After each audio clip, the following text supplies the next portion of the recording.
أول باليوتيوب لأنها أول منصة قررت أنها تدفع لصناع المحتوى. يدفعون بين 3500 إلى 4000 ريال لكل مليون مشاهدة. لكن تذكر لو تتفرج في قناة ترفيهية بحتة للأطفال ما يدخلون نفس الكمية اللي أنا ذكرتها لك قبل شوية.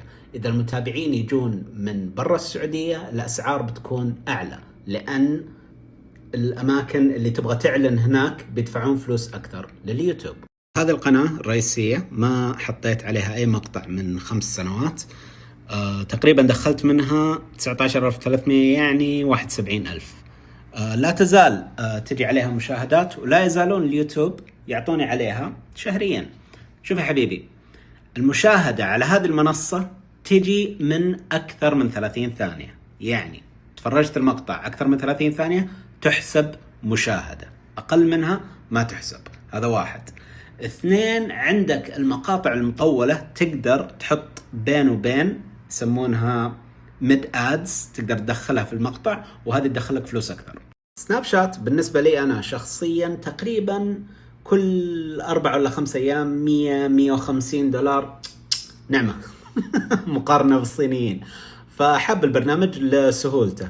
عندهم منصة أضواء لها شروطها، أغلب المقاطع اللي فيها تكون قصيرة، فأنا ما أستخدمها شخصيا، لكن يمكن في الأشهر القادمة. آخر المشاهدات خلينا نحط آخر 3 مقاطع هنا.